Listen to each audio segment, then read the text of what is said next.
श्री स्वामी समर्थ सगळ्यांना। आज माझ्या चॅनलमध्ये तुमचे मनापासून स्वागत आहे। तुमचा आजचा दिवस खरंच शुभ जावं ही मी स्वामीचरणी प्रार्थना करते आणि व्हिडिओला सुरुवात करते। आजच्या व्हिडिओमध्ये आपण पाहणार आहेत ते म्हणजे की श्रीकृष्णाचा जन्माष्टमी कशी साजरी करायची आहे, घरच्या घरी पूजा मांडणी कशी करायची आहे, कोणत्या पद्धतीने पूजा करायची आहे, मंत्र कोणते म्हणायचे आहेत याची संपूर्ण माहिती या व्हिडिओमध्ये असणार आहे। व्हिडिओ शेवटपर्यंत पहा। त्याचबरोबर नैवेद्यामध्ये काय दाखवलं पाहिजे हे सुद्धा मी या व्हिडिओमध्ये सांगितलं आहे। चला मग व्हिडिओला सुरुवात करूया। त्याच्या आधी लक्षात ठेवा 26 तारखेला येणाऱ्या सोमवारी चौथा श्रावणी सोमवार असणार आहे। त्या दिवशी रात्री 12 वाजल्यापासून जन्माष्टमी साजरी करता येणार आहे। म्हणून म्हणजे आपल्याला बाळकृष्णाची पूजा करायची आहे, नंतर पाळणा म्हणायचा आहे, नंतर आरती करायची आहे। 12 म्हणजे 26 तारखेला रात्री 12 वाजल्यापासून 12 वाजून 44 मिनिट आपल्याला वेळ आहे। त्या वेळेमध्ये पूजा करायची आहे, आरती आणि जी पाळणे असतील, पाळणे तुम्हाला येत असतील म्हणतात तर तुम्ही पाळणे सुद्धा म्हणायचे आहेत।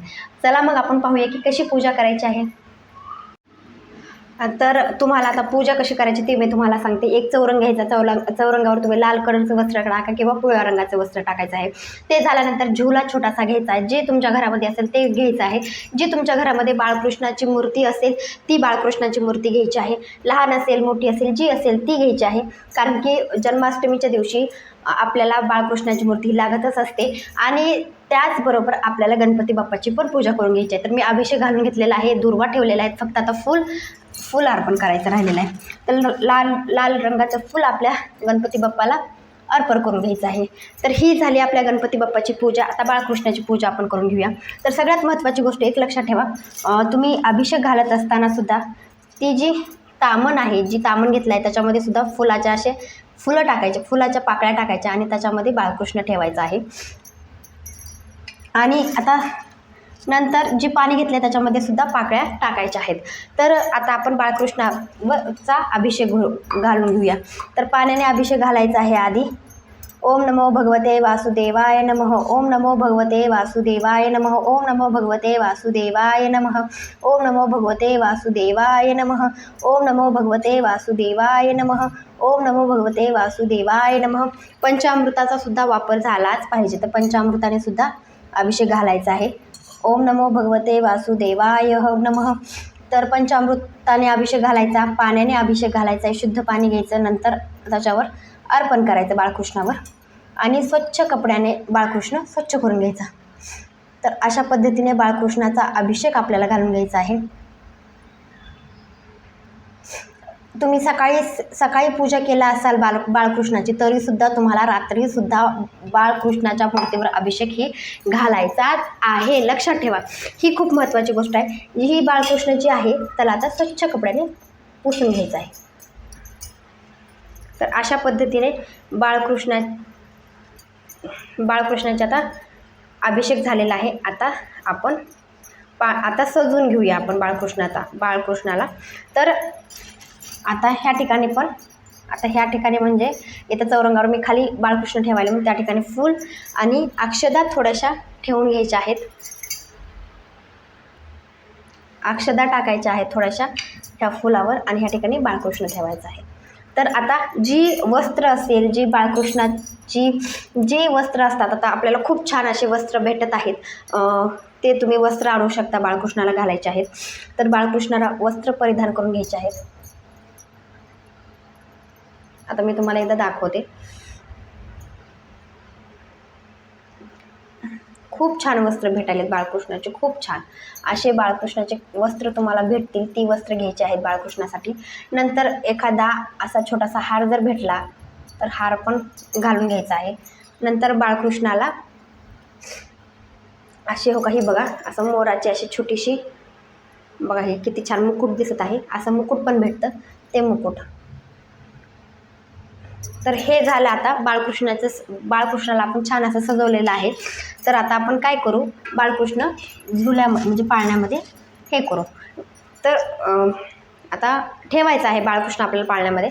तर जशाच तसा बाळकृष्ण ठेवायचा नाही आहे, तर तिथं सुद्धा पाकळ्या आपल्याला झुल्यामध्ये टाकायच्यात। नंतर बाळकृष्ण आपण झुल्यामध्ये ठेवूया। तर झुल्यामध्ये ठेवत असताना त्याच्यामध्ये फुलाच्या पाकळ्या आधी ठेवायच्या आहेत, हे लक्षात ठेवा। तर आता आपण बाळकृष्णाला आता पूजा करून घेऊया बाळकृष्णाची। खूप महत्त्वाची गोष्ट की बाळकृष्णाची आता पूजा करायची वेळ आलेली आहे. तर बाळकृष्णाची पूजा करायला सुरुवात करूया. तर चंदन म्हणजे गंध लावून घ्यायचा आहे बाळकृष्णाला. नंतर हळदी कुंकू थोडंसं वरतून असं अर्पण करायचं आहे. नंतर पिवळ्या रंगाचं असेल जे असेल ते फूल अर्पण करायचं आहे. आणि बाळकृष्णाच्या पूजेमध्ये तुळशी पान खूप महत्त्वाचं आहे. तर तुळशी पान हे अर्पण करत असताना ओम नमो भगवते वासुदेवाय नमः, ओम नमो भगवते वासुदेवाय नमः, ओम नमो भगवते वासुदेवाय नमः अशा पद्धतीने तुम्हाला 108 असतील, 11 असतील, 21 असतील तुळशीचे पानं आपल्याला अर्पण करायचे आहेत. तर जी दिवा आपण ठेवलेला आहे त्या दिव्याला सुद्धा मी फूल दाखवून घेते, अर्पण करते. हे झाल्यानंतर आता आपल्याला सगळ्यात महत्त्वाची गोष्ट येते ती म्हणजे की दिवा बाळकृष्णाला दाखवून घ्यायचा आहे. दीपम समर्पयामी. धूप सुद्धा आपल्याला असं अर्पण दाखवून घ्यायचे असते. तर आता इथं उदबत्ती आहे, तर उदबत्ती धूपम समर्पयामी अशा पद्धतीने आपल्याला दिवा धूप सुद्धा दाखवायचे आहे. ते झाल्यानंतर सगळ्यात महत्त्वाची गोष्ट की त्या ठिकाणी पाणीसुद्धा ठेवायचं असतं. पाण्याचा हे जी पेल आहे हे इकडल्या साईडला ठेवते. जी तुमच्या घरामध्ये तुम्ही बनवलेला आहे तो प्रसाद म्हणून ठेवायचा आहे. मग जी असेल ते, पण लोणी आणि साखर म्हणजे लोणी आपल्या भगवंताला दाखवायलाच पाहिजे. तर तुम्हाला मी आता दाखवते एकदा की काय काय आहे म्हणजे तुम्हालाही समजेल. तर हो का, ह्याच्यामध्ये पोहे आहेत. खूप जण ताकामध्ये भिजवून हे करतात, तुम्ही दह्यामध्ये करू शकता, दुधामध्ये भिजवून घेऊ शकता.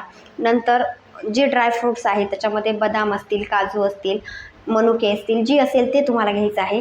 आणि पंचामृतसुद्धा घ्यायचं आहे. लोणी आणि साखरसुद्धा तुम्हाला ह्याच्यामध्ये घ्यायचे आहे. तर त्याच्यामध्ये 5 प्रकारचे फळ घ्यायचे असतात. तर एक फळ तुम्ही 5 म्हणजे एक फळ पण तुम्ही एक फळ 5 घेतलात तरी चालतं.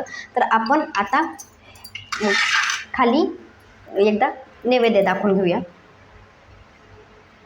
जे तुमच्या घरामध्ये असेल ते तुम्हाला दाखवून घ्यायचं आहे. आता वरती आपल्याला पाळणा हलवायचा असतो, झुला द्यायचा असतो, त्याच्यामुळं आपल्याला वरती काही नैवेद्य ठेवता येत नाही, म्हणून ते सगळं खाली ठेवत आहे. आता ही फळंसुद्धा जी आहेत ते सुद्धा आपल्याला खालीच ठेवायचे आहेत, वरती आपल्याला हे करायचं. तर अशा पद्धतीने तुम्हाला ओम भूर्भुवः स्वः तत्सवितुर्वरेण्यं, ओम भूर्भुवः स्वः तत्सवितुर्वरेण्यं, भर्गो देवस्य धीमहि धियो यो नः प्रचोदयात्. तर आता अशा पद्धतीने नैवेद्य दाखवलेला आहे. आणि आता आपल्याला बाळकृष्णाची आरती पण करून घ्यायची आहे. आणि सगळ्यात महत्त्वाची गोष्ट येते ती म्हणजे पाळणा म्हणायचा असतो. पाळणा हा आपल्याला जसा येईल तसा म्हणायचा असतो, नाहीतर तुम्ही यूट्यूबला लावून दिलात तरी चालेल.